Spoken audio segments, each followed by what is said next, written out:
네, 오늘 함께 나눌 말씀 같이 한번 펴서 읽겠습니다. 로마서 6장 19절 말씀입니다. 로마서 6장 19절.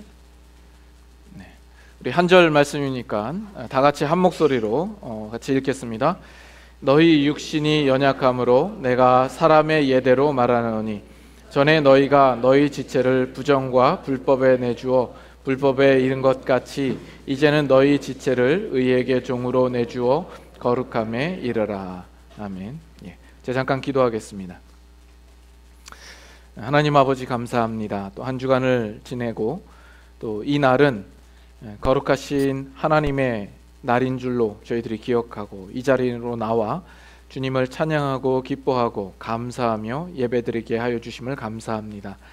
오늘날에도 여전히 살아계셔서 우리에게 말씀하시는 하나님의 음성을 듣기를 바라여서 저희들 말씀을 펴고 주님의 말씀에 우리의 귀를 기울입니다. 부족한 종을 세우셨사온데 그 입술을 주장하여 주셔서 하나님의 말씀 담대히 전파케 하시고 또 듣는 모든 이들의 심령들마다 성령 하나님 찾아가 주시어서 그 마음을 주장하여 주시고 말씀을 깨닫는 이해와 지혜를 더하여 주시옵기를 간절히 구합니다. 마지막까지 함께하여 주시는 줄 믿사옵고 예수님의 이름으로 기도드리옵나이다. 아멘.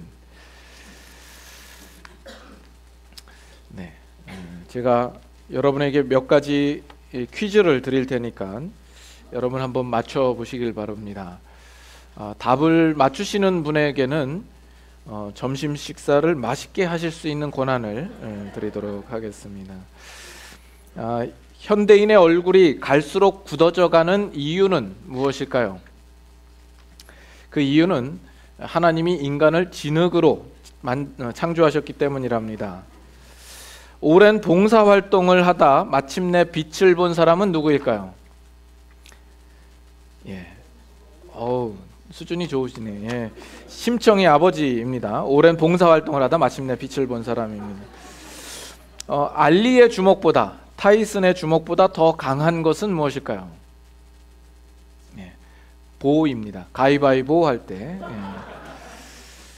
참새 100마리가 전깃줄에 앉아 있었습니다. 그런데 포수가 한 방을 쏘자 100마리가 떨어졌습니다. 어떻게 된 걸까요?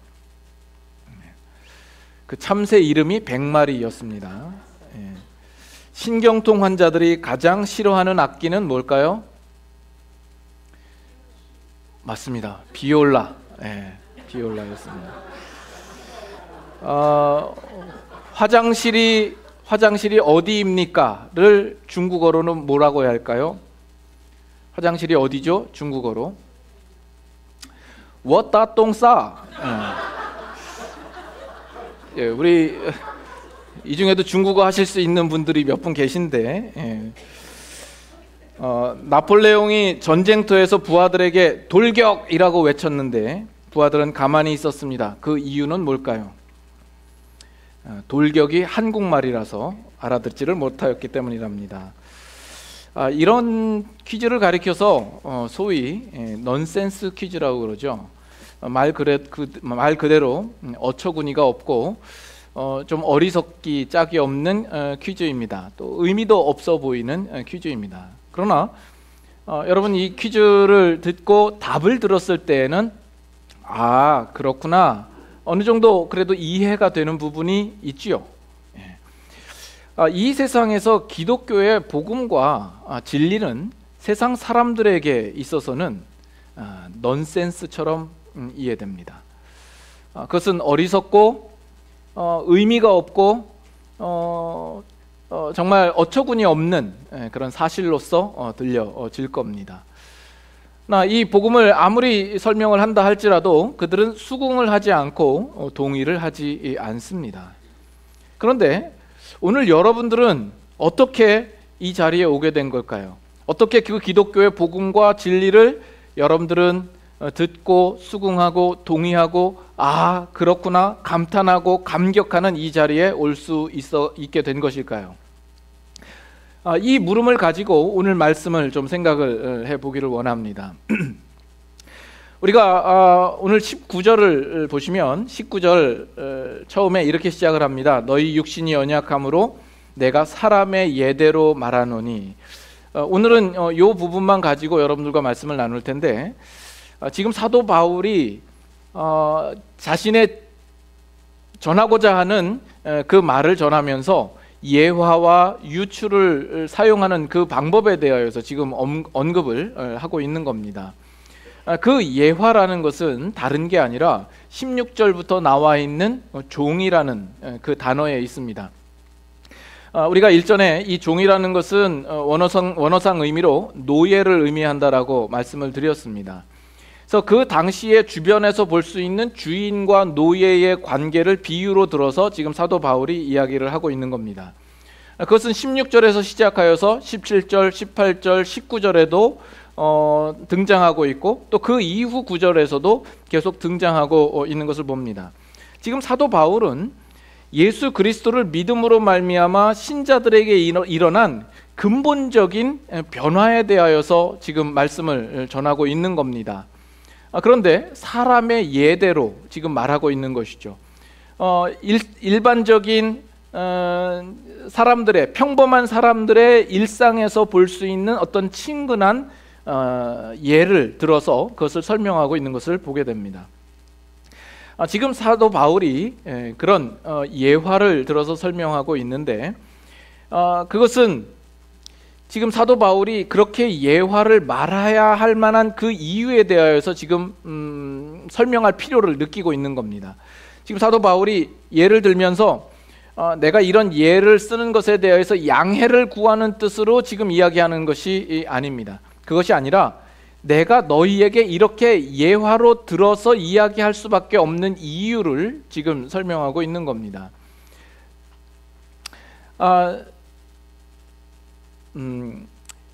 지금 사도 바울은 소설을 쓰는 것이 아닙니다. 그렇죠? 분명한 하나님의 진리를 증거하는 것이요, 그렇다면 그 예화도 그냥 아무렇게나 사용하지는 않았을 겁니다. 오늘날 설교를 하거나 또 진리를 전하는 가르치는 사람들이 있습니다.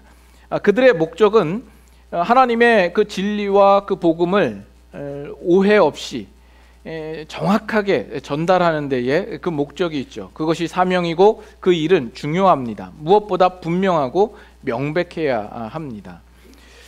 여러분들에게 묻기는, 여러분들이 이렇게 설교를 할 때에 예화를 쓰는 것에 대해서 여러분들은 찬성하십니까? 반대하십니까? 아마 여러분들은 거진 다 찬성을 하시리라 생각이 됩니다.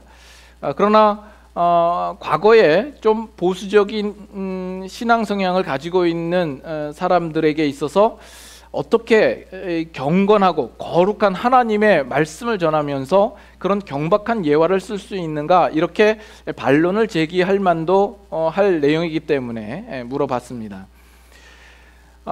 진리를 증거하고 전달하는 데 있어서 두 가지 극단이 있을 수 있습니다. 한 가지는 청중과의 어떤 소통과 전달에 더 큰 초점을 두는 경우입니다. 그렇다 보니까 지나치게 예화를 사용함으로써 하나님의 진리를 상당히 단순화시킬 수 있는 위험의 요지가 있는 겁니다. 또는 상당히 유치하게 흘러갈 수 있는 위험성도 있는 것이죠. 예전에 이제 부흥회라는 것이 많이 있었고 또 부흥 강사들이 있었습니다. 그 중에 많은 사람들, 성도들에게 있어서 유명하고 인기 있는 부흥 강사는 어찌하든지 이 사람들에게 재미와 흥미를 유발시켜서 그 시간을 즐겁게 이끌어가는 그런 부흥 강사가 유명했었습니다. 그 시간 내내 성도들을 들었다 놨다 하는 거죠. 지루할 틈이 없습니다. 말재간도 아주 뛰어나고 그 시간들 속에서 성도들은 상당히 즐거워하고 기뻐합니다. 그러나 이제 끝나고 갈 때 보면 오늘 우리에게 주신 메시지가 뭔가, 이런 생각이 들게 되는 경우들도 있습니다. 상당히 하나님의 말씀의 내용을 증거하는 데 있어서는 소홀하고 그 진리의 깊이에 있어서는 상당히 얕게 전달될 수 있는 위험성이 있는 것이죠. 그런 면에서 저도 상당히 걱정이 되고 염려가 됩니다. 설교를 시작함에 있어서도 저도 항상 이렇게 좀 가볍게 시작을 하죠. 그렇게 시작을 하는 거는 여러분들을 즐겁게 하기 위한 목적이 아니라 사실은 저를 위해서 하는 데에 더 큰 목적이 있습니다. 여러분 이렇게 강단에 나와서 설교를 하는 것이 여러분 쉬워 보이십니까? 이 자리에 서면 머리가 하얘집니다. 아무것도 생각이 안 납니다. 이 참 어려운 일입니다.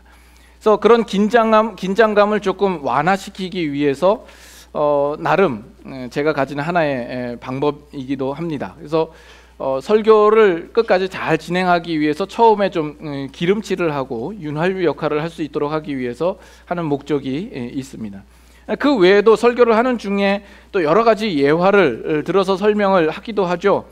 그 이유는 이 하나님의 말씀을 여러분들의 뇌리에 좀 더 각인시키도록 하기 위해서, 또 여러분들이 쉽게 잘 이해하도록 하기 위해서 이 내용과 크게 벗어나지 않도록 일관성 있게 예화를 만드는 데에 내심 주의를 기울이기도 합니다. 그런데 문제는 여러분들이 설교가 끝나고 나서 집에 갈 때는 하나도 생각이 안 나고 예화만 생각이 나는 경우가 있다라는 거죠. 그것이 저에게는 내심 염려가 되고 걱정되는 부분입니다. 또 다른 하나의 극단은 어떤 전달 부분보다도 내용에 보다 큰 초점을 두고 있는 겁니다. 그래서 설교자가 그의 어떤 학문적인 지식을 근거로 해서 설교문을 잘 작성해서 강단에 와서 그 설교문을 그저 낭독하는 식이 돼버리는 것이죠. 진리는 어디까지나 내용이다. 내용이면 충분하다라고 생각을 하는 겁니다. 그래서 잘 짜여진 단어 구성과 또 뭐랄까요, 그 모든 필요한 그런 문장들을 나름대로 심혈을 기울여서 설교문을 작성하고 이 자리에 나와서 그것을 낭독하는 식이 된 것이죠. 그렇다 보니까 상당히 그 단어들은 함축적인 단어들이 많고 신학적인 용어들이 많게 되는 것이죠. 그 문장 자체도 상당히 만연체가 되고 강화체가 되어서 듣는 청중들이 때로는 참 그 말씀의 내용들을 쉽게 이해하고 그 논리를 따라가는 데에 어려움을 겪는 경우들이 있습니다. 이 양극단을 피하고 또 마땅히 진리를 전하는 자가 전해야 할 그 부분을 놓치지 않고 설교를 한다라는 것은 결코 쉽지가 않습니다. 이것은 모든 설교자들의 고뇌요 또 고민이 아닐까 생각을 합니다. 근데 오늘 본문에 이 사도 바울이 자신이 전달하고자 하는 그 진리를 독자들에게 이해시키도록 하기 위하여서 예화와 유추와 비유 이런 것들을 사용합니다. 이것은 사도 바울이 예화 자체를 전달하는 데에 목적이 있지 않습니다. 이 예화를 통하여서 또는 독자들을 감동시키고 감탄시키는 데에 목적이 있지 않습니다. 그 진리를 명백하게 그들이 이해하도록 하기 위한 목적이요, 또 잘못 이해할 수 있는 그 위험성을 줄이고 안전하게 하도록 하기 위한 목적이 있다라고 보여집니다. 그래서 그 내용은 무엇이냐면, 왜 사도 바울이 그 당시에 사람들에게 이해될 수 있도록 노예라는 어떤 이런 단어들을 사용하고 있냐면, 그 앞서 나온 구절 가운데 너희가 이제는 법 아래 있지 아니하고 은혜 아래 있다, 이 말씀에 대해서 그리스도인들이 잘못 오해될 여지가 있기 때문인 겁니다. 그렇다면 우리가 그리스도인 되었으면 이제는 은혜 아래 있기 때문에 우리는 전적으로 자유로운가 하는 이런 생각이 들 수 있는 것에 대해서 사도 바울은 너희가 그 전에 죄의 종이었지만 이전에는 그럼 이제는 전적으로 자유로운 게 아니라 지금도 너희는 의의 종으로, 의의 노예로 들어와 있다라는 사실을 명백하게 알려주고 있는 것이죠. 이 노예라는 단어 자체가 상당히 우리에게 부정적인 의미를 가지게 하기는 하지만 노예도 그 주인이 누구냐에 따라서 그것은 다르게 생각되어질 수 있는 겁니다. 그 주인이 누구보다 사랑과 은혜와 긍휼이 풍성한 주인이라고 한다면 그 주인 밑에 있는 노예는 행복한 것이요, 영광된 것이요, 기쁨이 될 수 있는 것이죠. 그래서 우리는 의의 종이라고 하지만, 의의 노예라고 하지만, 우리의 주인이 얼마나 사랑스러운 주님이신가를 우리가 알 때에 우리가 주어진 이 관계는 정말 축복된 것인 것이죠. 그래서 우리는 그런 사랑의 관계 속에 맺어진 주종 관계인 것을 확인시키고 있는 겁니다. 근데 우리가 오늘 보다 더 이제 주목하고자 하는 것은 이겁니다. 사도 바울이 이러한 사람의 예대로 그들에게 말하고 있는 이유를 뭐라고 설명하는가 하는 겁니다. 뭐라고 설명하고 있죠? 너희의 육신이 연약함으로 라고 이야기하고 있는 겁니다. 자, 이 부분은 신약 성경 전체에 있어서 아주 중요하고 사활을 걸 수 있는 문제입니다. 지금 이 사도 바울이 예화를 들어서 설명하는 그 이유가 너희의 어떤 지력이 약하고 너희의 지성이 부족하고 이해력이 모자라기 때문에 예화를 든다, 이렇게 설명하고 있지 않다라는 것에 대하여서 여러분 주목해야 하는 겁니다. 이 사도 바울이 예를 드는 것이 그 독자들이 뭔가 좀 이해가 부족하기 때문에, 어떤 지식이 부족하기 때문에 예화를 든다라고 우리는 충분히 생각할 수 있는 것 아닙니까? 가령 여러분의 어린 자녀가 처음 산수를 시작할 때 이 셈에 대하여서 이해가 전혀 없을 때, 또는 우리가 사용하는 언어 가운데 관용어구에 대하여서 전혀 이해가 없을 때, 여러분 나름대로 좋은 어떤 예를 들어서 그들에게 설명함으로써 그들을 이해시키잖아요. 그런데 지금 사도 바울은 이렇게 예를 드는 이유가 그들의 어떤 지성의 문제가 아니라 너희의 육신이 연약하기 때문이라고 이야기하고 있다라는 겁니다. 그러면 여기 육신이라는 것은 무엇을 의미합니까? 그것은 죄로 인하여서 영향을 받고 통제받고 부패된 인간의 모든 기능을 가리켜서 이야기를 합니다. 성령의 도움이 전혀 없이 인간의 본성적인 기능만을 가리켜서 이야기를 할 때 육신이라고 일컫는 겁니다. 이 부분이 지금 왜 중요하냐 하면, 지금 사도 바울이 전하고 있는 이 진리에 대하여서 그 문제는 인간이 가지고 있는 어떤 지식이나 지혜나 어떤 지력의 결핍의 문제가 아니라 영적인 이해력의 부족이 가장 큰 문제이라고 지금 말하고 있는 것이기 때문에 그렇습니다. 인간이 가지고 있는 가장 큰 문제는 영적인 진리를 이해하고 받고 믿고 따르는 어떤 능력이나 가능성이 결핍되어져 있다라는 데 문제가 있습니다. 인간은 타락으로 말미암아서 영적인 이해력을 상실해 버렸습니다. 타락 이전에는 다르죠. 그때는 하나님과 자유롭게 소통하고 교제할 수 있었습니다. 그러나 인간이 타락하고 죄가 들어옴으로 말미암아 인간은 영적인 이해력과 판단력을 잃어버리게 된 겁니다. 그래서 여러분들이 그리스도인이 되고 또 예수 그리스도를 믿고 그리스도의 복음의 가치를 여러분들이 아는 데 있어서는 여러분의 어떤 지성이나 어떤 지식이 전혀 앞서지 않습니다.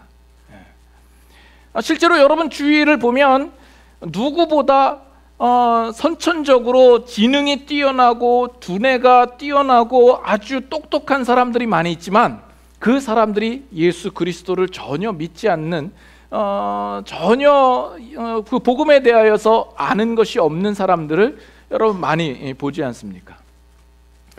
고린도 전서 2장 한번 보겠습니다. 자, 이 부분을 우리가 이제 말씀을 통하여서 여러 군데에서 우리가 확인을 해보려고 합니다. 고린도 전서 2장 6절에서 9절. 우리가 그 전에도 이런 부분들을 자주 말씀을 드렸지만 다시 한번 확실히 할 수 있기를 바랍니다. 고린도전서 2장 6절부터 9절입니다. 자, 제가 읽겠습니다. 그러나 우리가 온전한 자들 중에서는 지혜를 말하노니 이는 이 세상의 지혜가 아니요 또 이 세상에서 없어질 통치자들의 지혜도 아니요 오직 은밀한 가운데 있는 하나님의 지혜를 말하는 것으로서 곧 감추어졌던 것인데 하나님이 우리의 영광을 위하여 만세전에 미리 정하신 것이라.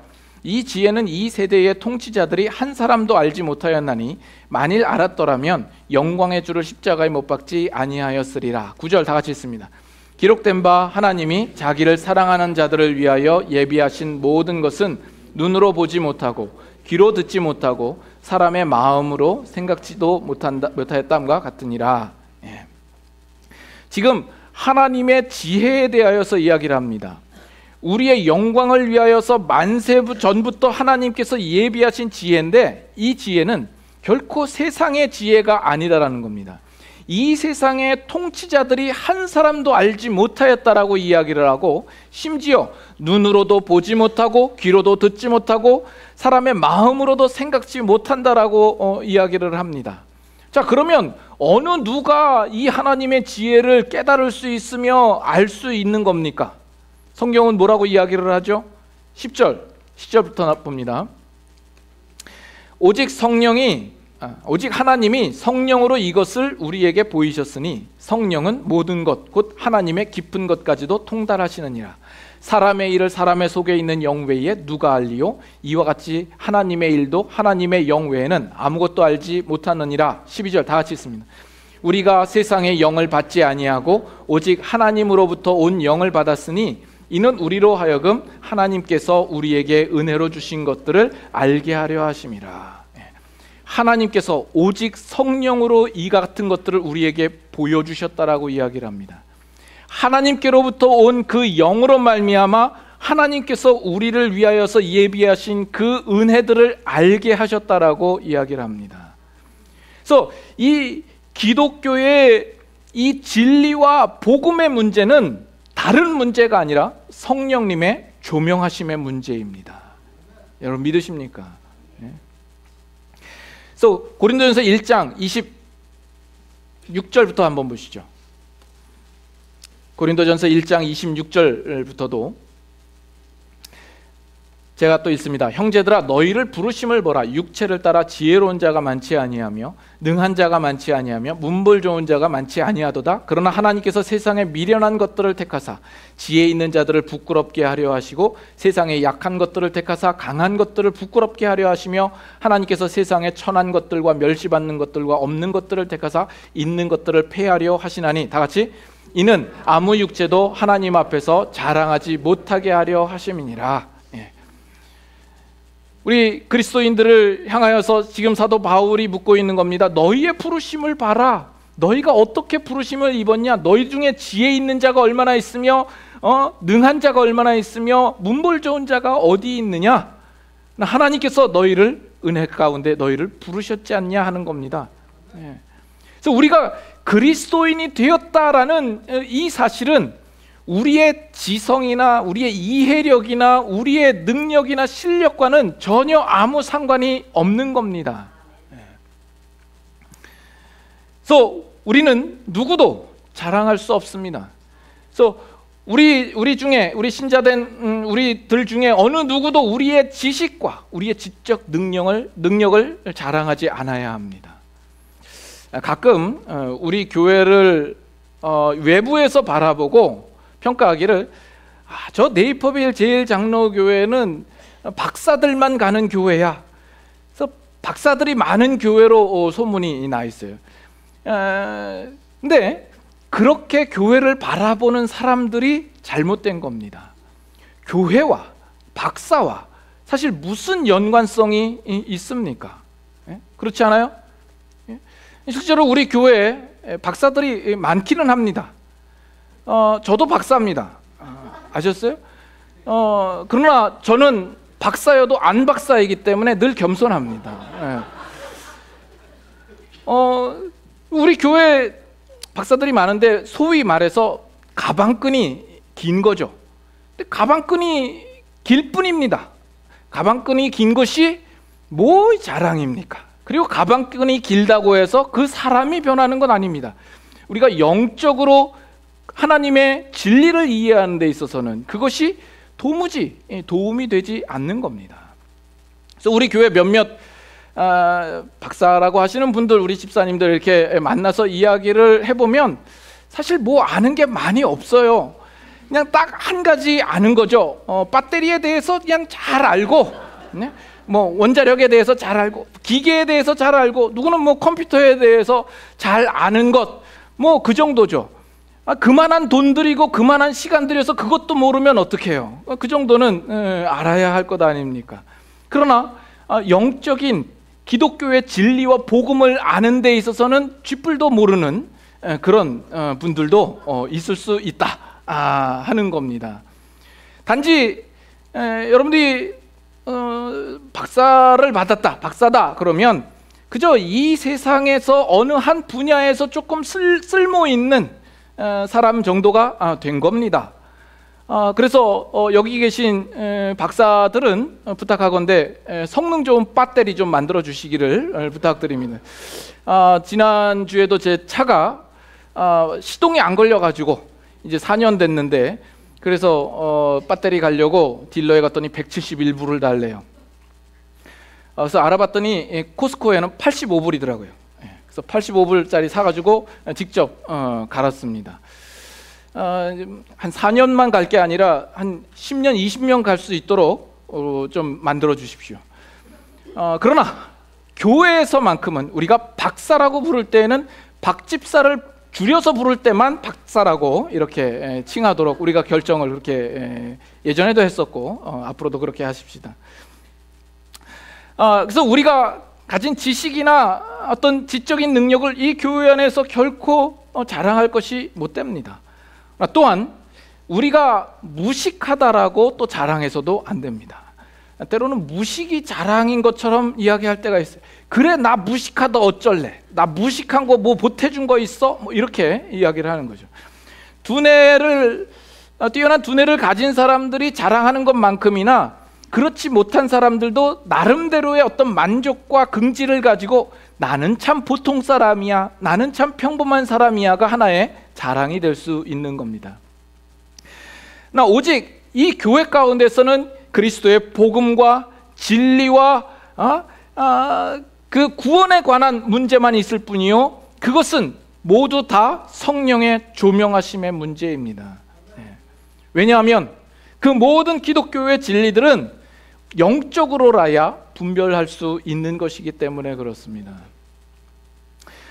우리가 이제 새해를 맞이하여서 새벽기도 본문으로 요한복음이 잡혀져 있고, 그래서 지난주에도 요한복음을 가지고 나누는데, 지금 말씀드리는 이런 주제에 대하여서 요한복음 안에 있는 그 사건마다 그 안에 핵심적으로 그 내용들이 들어있는 것을 발견합니다. 그래서 한 번 더 나누기를 원합니다. 이미 이것은 우리가 오래전에 이 주일 말씀을 통하여서도 요한복음을 우리가 깊게 나누었습니다만, 다시 한번 우리가 상기하면서 보겠습니다. 요한복음 3장으로 한번 가보시죠.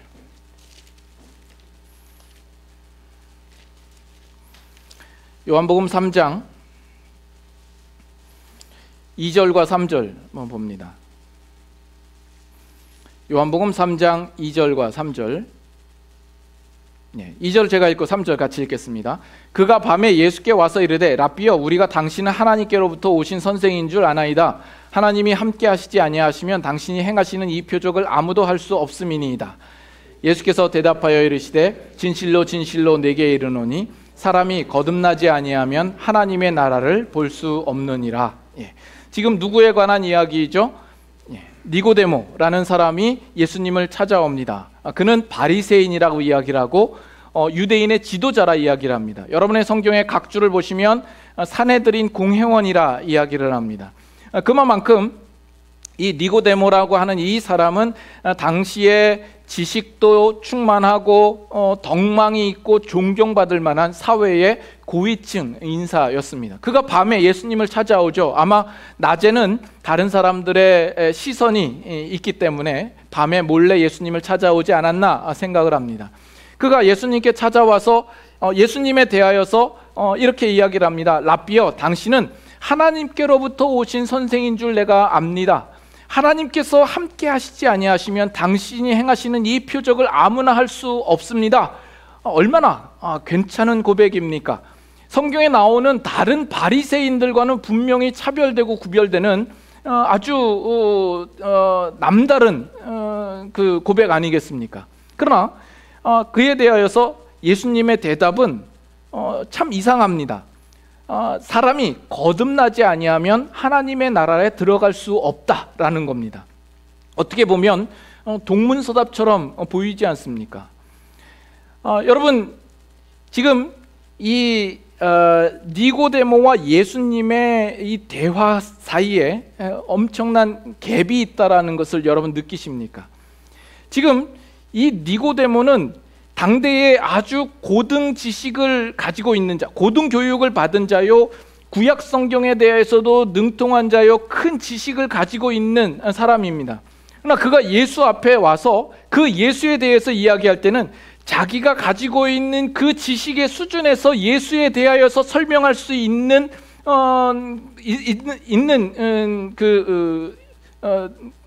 있을 뿐입니다.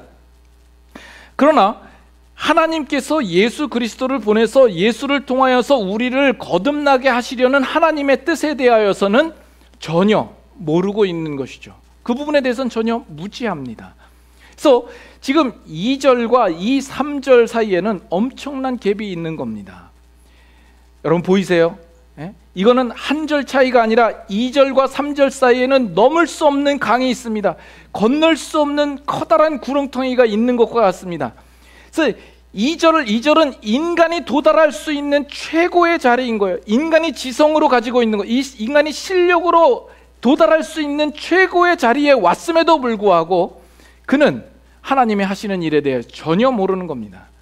그러나 3절에 오면 하나님께서 우리를 향하여서 행하시려는 그 뜻이 무엇이고 우리가 거듭남으로써 하나님 나라에 들어가는 그 하늘의 비밀을 우리에게 깨닫게 하시는 겁니다.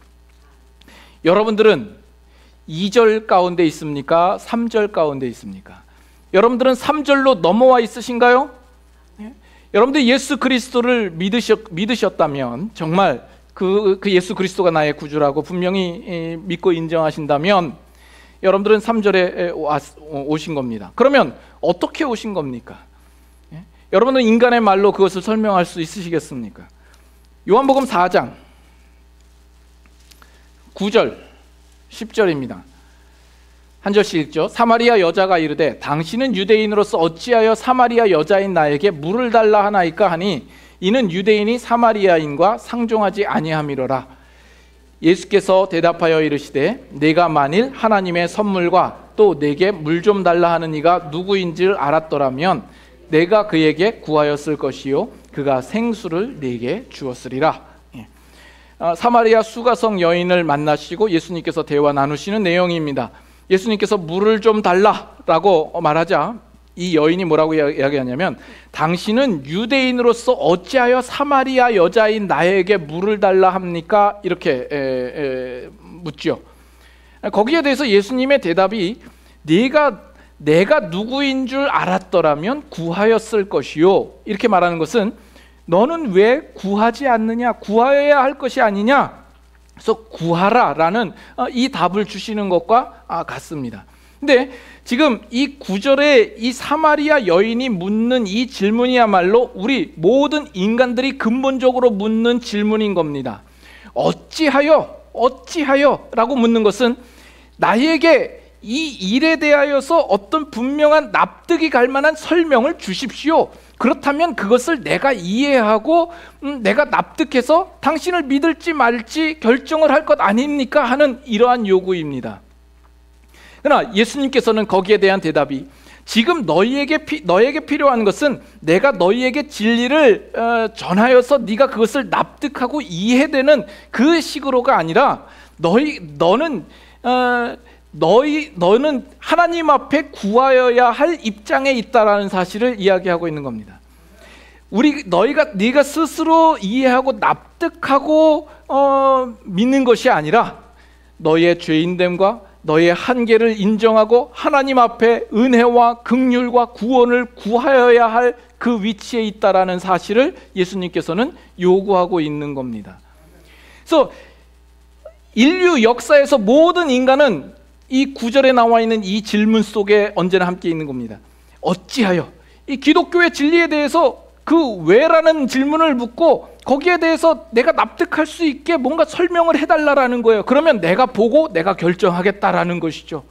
그러나 기독교의 복음은 너희는 하나님 앞에 구하여야 하는 것 위에는 너희가 할 수 있는 것이 없다라는 겁니다. 너희의 죄인됨을 알고 하나님 앞에 납작 엎드려서 겸손하게 하나님께로부터 은혜와 구원을 구하여야 할 뿐이다라는 겁니다. 그래서 이 어찌하여라는 것과 구하라는 것은 평행선을 달릴 수밖에 없습니다. 여러분, 평행선은 끝까지 가도 만날 수 없는 겁니다. 여러분들은 이 9절에 머물러 있습니까? 아니면 이 10절까지 오셨습니까? 여러분들은 여전히 이 기독교의 진리와 복음들에 대해서 어찌하여를 묻고 있고 아직도 납득이 되지 않는 이 상황 속에서 받아들일 수 없는 그 마음이십니까? 아니면 정말 나의 한계를 알고 내 죄를 알고 하나님 앞에 은혜를 구할 수밖에 없는 그 자리에 여러분들은 오셨습니까? 여러분들이 10절에 오셨다고 한다면 어떻게 오셨습니까? 요한복음 3장으로 가셔서 다시 5절 봅니다. 5절.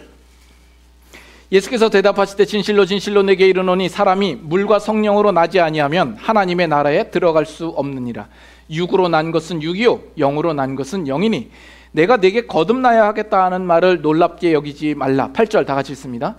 바람이 임의로 불매 내가 그 소리는 들어도 어디서 와서 어디로 가는지 알지 못하나니 성령으로 난 사람도 다 그러하니라. 물과 성령으로 거듭나지 아니하면 우리는 하나님의 나라를 볼 수도 없고 들어갈 수도 없다라는 이야기를 합니다. 성령을 이야기하면서 그 비유로 바람을 들죠. 바람이 불 때에 그 소리는 들어도 어디서 와서 어디로 가는지를 모른다라는 것이죠. 근데 우리가 바람이 있다라는 것은 어떻게 합니까? 그 결과를 보고 알죠. 나뭇가지가 흔들리고 그 바람의 소리를 들어서 압니다. 여러분들, 성령이 여러분의 눈에 보이십니까? 우리는 보지 못합니다. 그러면 성령님이 확실히 계시다라는 사실을 여러분들은 믿으십니까? 어떻게 믿을 수 있죠? 우리는 그 결과를 보고 믿을 수 있는 겁니다. 그러면 그 결과라는 것은 무엇입니까? 여러분들이 예수 그리스도를 믿는 자리에 오신 것, 예수 그리스도의 복음의 가치를 알고 그 예수 그리스도의 복음만이 우리의 유일한 소망이라고 그것만을 붙잡고 있는 이 자리에 오신 것이 결과인 겁니다. 여러분들이 와 있는 이 자리는 세상 모든 사람들이 자신의 뛰어난 두뇌와 실력과 능력으로도 올 수 없는 자리였어요. 이 기독교의 진리라는 것은 사람들에게 있어서는 넌센스와도 같은 자리입니다. 그런데도 불구하고 여러분들은 이 자리에 와서 말씀을 듣고 있고 그 말씀 가운데 반응하고 있고 여러분들 거기에 대해서 감사하고 반응하고 감동하고 있는 거예요. 이 결과를 보면 성령님께서 분명히 살아계시는구나, 내 마음 가운데도 역사하셨구나 라는 사실을 우리는 볼 수 있는 겁니다. 이것이 성령님께서 오늘날도 살아계시고 우리 가운데 역사하심에 대한 분명한 증거가 되는 겁니다. 그래서 기독교의 복음은 이 세상에 존재하는 여타 어떤 영역에도 속하지 않는 겁니다. 이 세상에 많은 인간의 그 사회생활 가운데 많은 영역이 있죠. 언어와 음악과 문화와 예술과 과학과 정치와 역사, 이런 영역들이 있지만 기독교의 복음은 그러한 영역 속에 들어있지 않은 겁니다. 인간이 스스로 그 영역을 만들 수도 없는 겁니다. 우리는 이 기독교의 진리에 있어서 우리는 모두 다 같은 수준입니다. 우리는 다 이해가 없는 자요, 우리는 다 무능한 자입니다. 하나님께서는 애초에 처음부터 아무도 다른 사람들보다 어떤 이점이 있는 방식으로 고안하시지 않으신 것 같아요, 이 복음을. 그 예로 우리가 복음을 가리켜서 십자가 복음이라고 이야기를 합니다. 여러분, 이 십자가와 이 복음이 같이 매치될 수 있다라고 생각을 합니까? 이 십자가라는 것을 오늘 우리가 생각하는 십자가로 생각하지 말고 그 당시의 십자가가 어떤 의미였는가를 생각해 보셔야 돼요. 그 당시의 십자가라는 것은 가장 중범죄인이 처벌을 당하는 사형 틀입니다. 그것은 수치였고 저주였고 그것은 혐오스러운 것이었습니다. 복음이라는 것은 기쁜 소식이라는 거거든요. 근데 이 십자가가 어떻게 복음과 같이 연결이 돼서 십자가 복음이라고 이야기할 수 있겠습니까? 그 십자가에 달리신 분이 하나님의 아들이시다, 이것을 증거하는 것이 복음이다, 이렇게 이야기하는데 그것을 어떻게 받아들일 수 있습니까? 그래서 유대인들은 거리끼는 것이요, 헬라인들에게는 어리석은 것으로 여겨지게 되는 것이죠. 그래서 인간이 가질 수 있는 어떤 생각으로도 어떤 유추로도 우리는 그것을 생각해낼 수 없는 겁니다. 그래서 우리는 모두가 다 완전한 무능 가운데 있었고 절대적인 불능 가운데 있었습니다. 우리의 가진 어떤 두뇌도 정말 가치가 없고, 또 어떠한 뇌가 없는 사람도 가치가 없는 겁니다. 우리는 다 같은 위치와 같은 수준에 있었고 다 수준 이하이며 실패자이며 무능한 자입니다. 여러분 동의하십니까? 그러나 다른 한편으로 그렇기 때문에 어떤 유형의 사람이라도 구원의 소망을 가질 수 있게 되는 겁니다. 이게 훌륭한 복음입니다. 우리의 구원이라고 하는 것이 누구는 누구보다 좀 더 잘났고, 누구는 누구보다 좀 더 이점이 있고, 누구는 누구보다 조금 지식이 뛰어나서 구원을 받았다 할 만한 게 아니거든요. 모든 사람에게 공평하게 구원이 주어질 수 있다라는 소망이 있는 겁니다. 그런 면에서 복음을 전하는 자나 설교자에게 있어서는 청중이신 여러분들이 어떤 학력과 실력과 능력을 가졌는지가 전혀 상관이 없는 것이죠. 그 어느 것도 차이가 없는 겁니다. 여러분들의 눈치를 볼 이유도 없는 겁니다. 왜냐하면 우리 모두가 다 죄인이기 때문에 그렇습니다. 이 영적인 기독교 진리에 대하여서는 우리 모두가 다 문외한이기 때문에 그렇습니다. 그러면서 우리 모두는 다 성령의 조명하심이 필요한 사람들입니다. 그것이 우리의 유일한 소망이요, 그리고 여러분들이 이제는 예수 그리스도를 믿고 이 자리에 와 있는 이것 자체가 복음입니다. 놀라운 복음입니다. 여기까지 동의하십니까? 혹시 이 일에 대해서 기분 나쁘신 분이 있으십니까?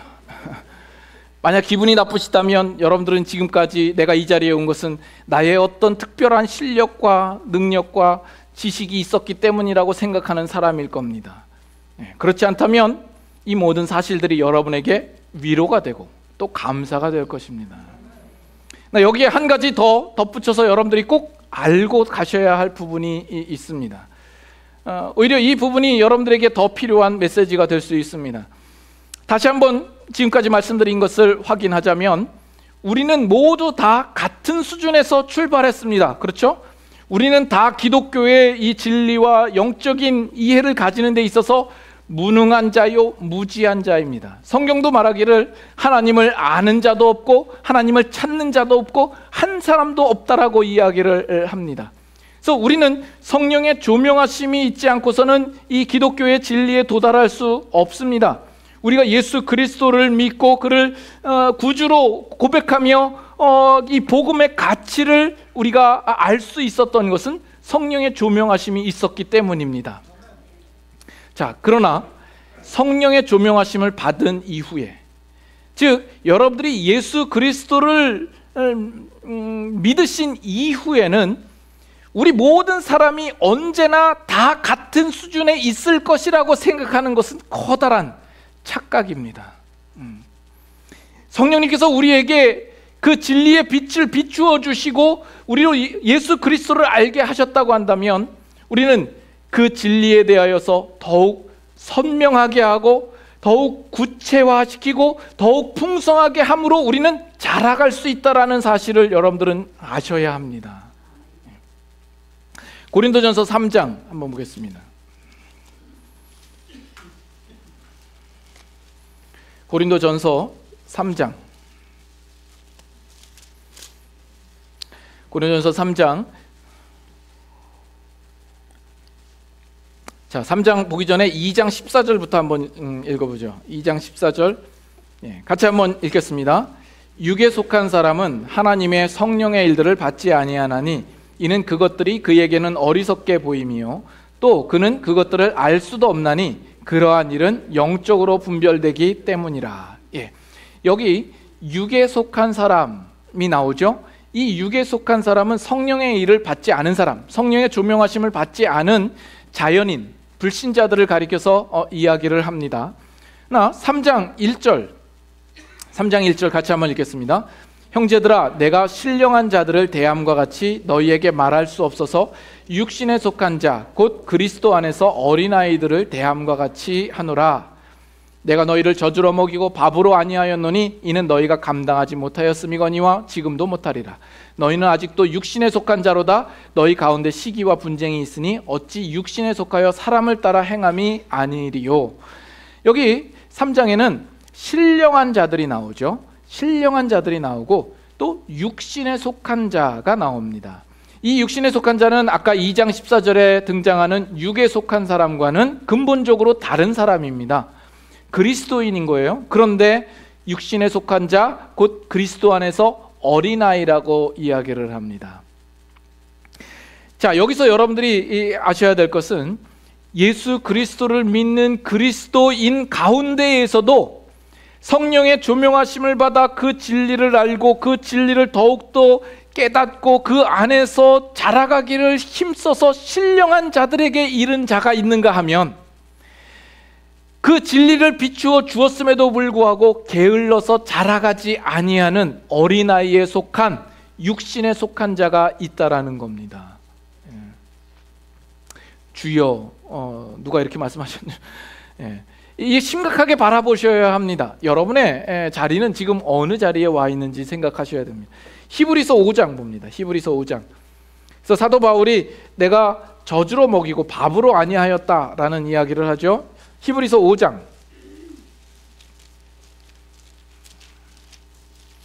히브리서 5장 11절부터 봅니다.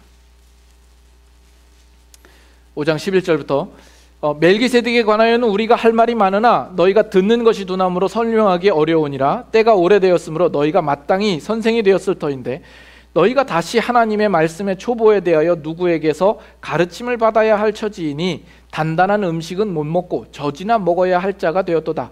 이는 젖을 먹는 자마다 어린아이니 의의 말씀을 경험하지 못한 자요. 다 같이 읽습니다. 단단한 음식은 장성한 자의 것이니 그들은 지각을 사용함으로 연단을 받아 선악을 분별하는 자들이니라. 히브리서 저자가 이 수신자들을 가리켜서 이야기하기를 너희가 듣는 것이 두나무로 내가 설명하기가 어렵다라고 이야기를 합니다. 너희가 지금쯤이면 마땅히 선생이 되어야 할 터인데 여러분 너희는 다시 말씀의 그 초보에 머물러 있는 자가 되었다라고 이야기를 합니다. 그래서 젖으로 먹이고 단단한 음식을 먹지 못할 자가 되었다라는 이 지적을 하고 있는 겁니다. 우리가 그리스도인이 되었다고 한다면 그리스도 안에서 어린아이와 같은 자리에 머물게 되는 것이 결코 어느 누구도 그것이 우리의 권리가 될 수 없습니다. 그것이 여러분의 변명도 될 수 없고 핑계도 될 수 없고 정당화될 수 없는 겁니다. 우리는 하나님의 은혜 안에서와 주를 아는 지식에서 자라가는 것이 우리 그리스도인들의 야망이 되어야 합니다. 여러분 이런 야망이 있으십니까? 이런 소망과 바램과 기대가 여러분 있으십니까? 그래서 장성한 자는 어떻다고요? 지각을 사용함으로 연단을 받아 선악을 분별하는 자들이니라. 그래서 여러분들 지각을 사용하셔서 잘하셔야 합니다. 여러분들이 만일 어린아이로 남아있고 자라지 않고 발전하지 않고 있다면, 그래서 여러분들이 항상 저주로만 먹어야 되고 옆에서 누군가 떠먹여 줘야만 연명할 수 있다고 한다면 여러분들은 장성한 자가 맛볼 수 있는 단단한 음식은 결코 맛보지 못하는 것이요, 이 기독교의 구원과 교리와 복음에 대하여서 우리를 위하여서 예비하신 그 풍성한 것들을 누리지 못할 수 있는 겁니다. 얼마나 큰 손해입니까?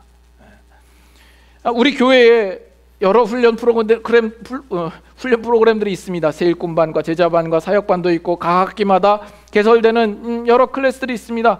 그 시간들을 통해서 여러분들은 더욱 애써서 나아가서 거기서 지각을 사용함으로 하나님의 말씀을 경험하고 자라갈 수 있도록 자기 자신을 추스리고 노력해야 하는 겁니다. 우리 교회 제가 만 10년을 훌쩍 넘었습니다. 그 처음 때부터 지금까지 여러분들이 신앙생활 하시는 모습을 제가 옆에서 늘 보고 또 함께 해왔습니다만, 처음부터 끝까지 언제나 동일하게 잘하지 않고 한 모습으로만 있는 것은 보는 사람에게 있어서는 참 비극이나 다름이 없는 겁니다. 어떻게 그렇게 한결같으세요? 좋은 의미가 아니라 언제나 거기에 머물러 있고 요지부동 있는 것은 보는 사람으로 있어서는 참 안타깝기 그지없습니다. 여러분의 자녀를 생각해 볼 때 그 자녀가 잘하지 않아요. 시간이 지나고 세월이 지나도 늘 그 몸집에 그 지식 수준에 머물러 있다면 부모된 입장에서 얼마나 속상하고 애가 타겠습니까? 예수님께서 말씀합니다. 무릇 있는 자는 받아 넉넉하게 될 것이요 무릇 없는 자는 그 있는 것도 빼앗기리라. 영적으로도 부익부 빈익빈 현상이 있습니다. 여러분 같이 살아가는 여러분의 이웃과 여러분의 친척들을 볼 때 경제적으로 다 생활이 윤택해지고 풍성해지고 좋은 지위를 얻고 경제적으로 부해지는데 나만 그렇지 못하다라는 생각이 들 때 여러분들은 어떤 생각이 듭니까? 상대적인 어떤 박탈감이나 어떤 긴장감이나 어떤 자존심이 상하는 어떤 그런 부분들이 여러분 있지 않으세요? 왜 속담에 사촌이 땅 사면 배가 아프다는 이야기가 나오겠습니까? 근데 여러분들이 영적으로 같이 신앙생활을 하는 성도들이 누군가는 쑥쑥 크고 있고 영적으로 잘하고 있고 성숙되어져 가는데 나는 언제나 그 자리에 있는 일에 대하여서는 전혀 긴장도 없고 거기서 자존심 상할 일도 없고 거기에 대한 소원도 없고 부끄러움도 느끼지 못한다면 그건 참 심각하고 참 비참한 문제가 아닐까 생각을 합니다. 주일날 증거되는 동일한 말씀 가운데에서도 이 자리에 오신 분들이 그 반응하는 것이 다 달라요. 누구는 스폰지 같아요. 그래서 말씀을 받고 그 안에서 영양분을 충분히 공급받아서 자라는 사람이 있는가 하면 또 차돌 같은 사람도 있을 거라 생각이 됩니다. 전혀 흡수를 못하죠. 여기서 말씀을 들을 때만큼은 좀 젖어진 것 같아요.